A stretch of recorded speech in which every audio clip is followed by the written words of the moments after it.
February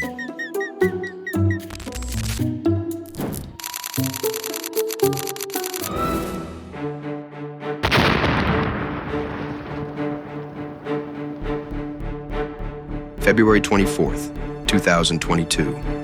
Russian forces launched a full-scale military assault on Ukraine, attacking from multiple directions. Since that day, the world has teetered on the edge of nuclear war. Well, the US president says he thinks there is... 3 years later, American President Donald Trump and Russian President Vladimir Putin held a tense, hour-and-a-half phone conversation addressing the ongoing war in Ukraine. For many, it was the first small step toward peace. For others, it was merely halftime in a brutal proxy war between two superpowers. No matter which side you're on, one question looms over us all. How the hell did we get here?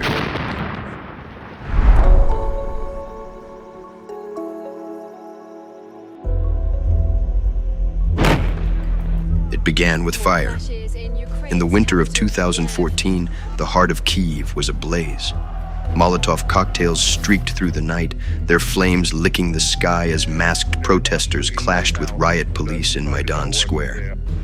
The acrid sting of tear gas filled the air, bullets cracked against the cobblestones, and the world watched in horror as Ukraine spiraled toward chaos.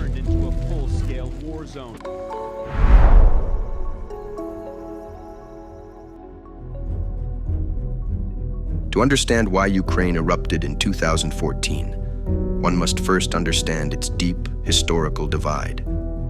For decades, Ukraine has been split almost evenly between two political and cultural orientations. The west of the country, centered around Lviv, has long leaned toward Europe. The east and south, including Donetsk, Luhansk, and Crimea, have deep historical, linguistic, and economic ties to Russia. In every election since independence, this division was visible. Roughly 50% of Ukraine supported pro-Western candidates, while the other half backed pro-Russian leadership. This split made Ukraine a powder keg waiting for a spark. That spark came in November 2013, when President Viktor Yanukovych rejected an EU association agreement in favor of closer ties with Russia. The streets of Kyiv erupted in protest, but these protests were far from organic.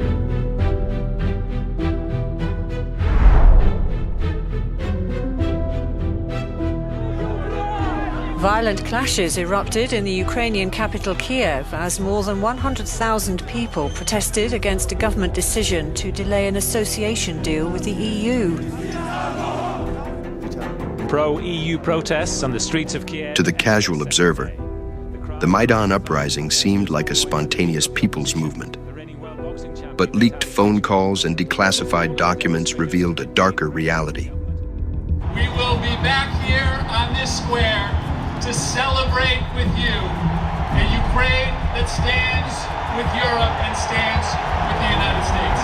Допустимо ли это в любой другой стране, например, чтобы посол Украины пришел к митингующим в Фергюсоне и раздавал там пряники или пирожки и обвинял полицейских Соединенных Штатов Америки?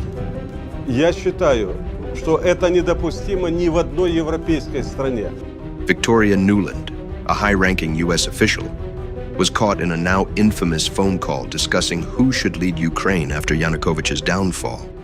I think Yats is the guy who's got the economic experience, the governing experience. He's the guy, you know, what he needs is Klitsch and Tony Book on the outside. I just think Klitsch going in, he's going to be at that level working for Yatsenyuk. It's just not going to work. Yeah, no, I think that's right. Okay. Good. Well, do you want us to try to set up a call with him as the next step? Sullivan's come back to me, VFR, saying you need Biden, and I said probably tomorrow for an attaboy and to get the deets to stick. So okay. Biden's willing. Behind the scenes, a powerful network of Western-backed NGOs, media outlets, and government agencies had spent years preparing for this moment. At the forefront was the National Endowment for Democracy, NED, a US-funded organization that has played a role in regime changes around the world. Through an intricate web of grants and sponsorships, the NED had been financing Ukrainian opposition movements and NGOs, training activists, and funding so-called independent media outlets long before Maidan erupted. All of them played a crucial role in mobilizing the protests and shaping public opinion toward regime change. Then, on the night of November 30th, 2013, a key event changed everything.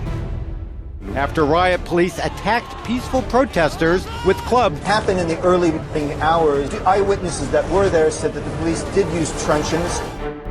Serhiy Leovochkin, then chief of staff to President Yanukovych, ordered a brutal crackdown on student protesters in Maidan Square. Leovochkin was no ordinary official. He had close ties to Western elites and Ukrainian oligarchs who stood to gain from the fall of the pro-Russian government. The Western media seized the images of bloodied students as proof of Yanukovych's tyranny, galvanizing international support for the uprising. Maidan was no longer a protest.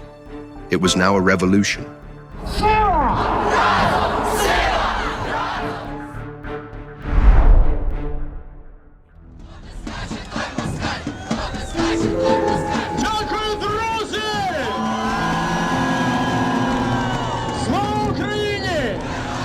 As Maidan escalated, a new and more violent force emerged at the forefront of the protests: far-right paramilitary groups.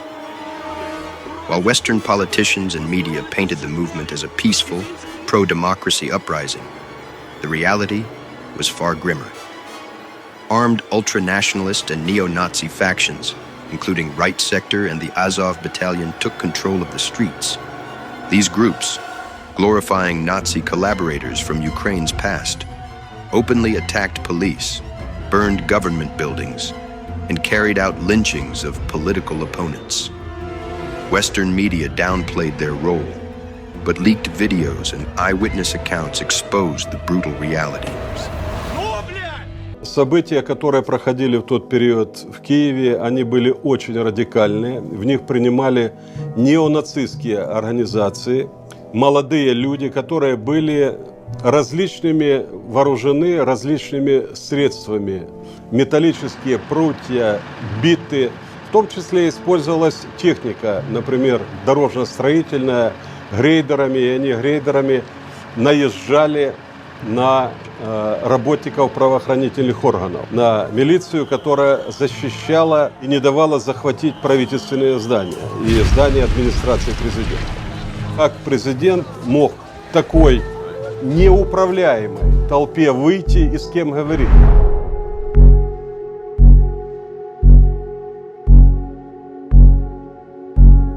Then came the moment that changed history.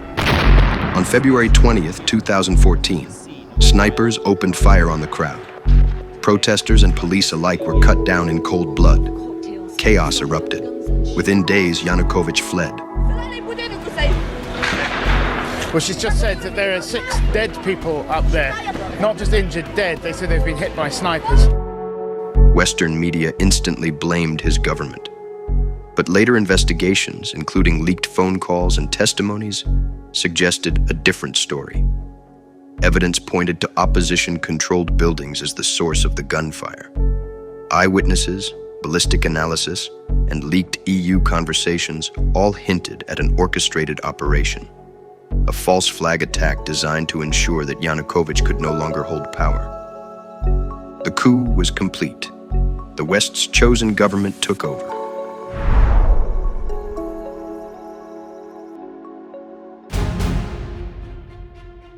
Voters will decide Sunday whether they'll leave Ukraine and join Russia. Not everyone in Ukraine welcomed the new regime. Crimea, home to Russia's strategic naval base, rejected the new government.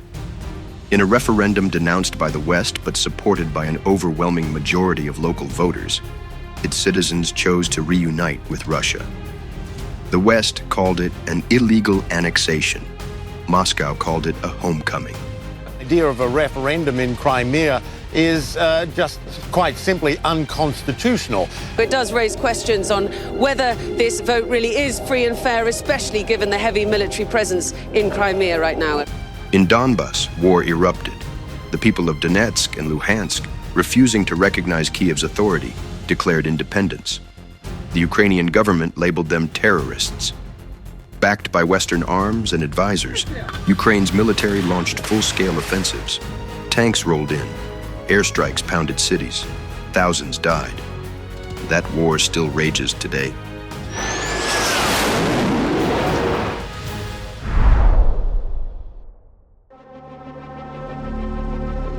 For the US and NATO, Ukraine became a frontline state against Russia. Billions poured into military aid, ensuring a prolonged conflict designed to weaken Moscow. For Western defense contractors, Ukraine became a gold mine. NATO expanded its influence. The military-industrial complex flourished. For the oligarchs, war meant profit. A new breed of Ukrainian elites, aligned with the West, seized power and wealth. Corruption flourished. The real victims? Ordinary Ukrainians, trapped in a war they never wanted.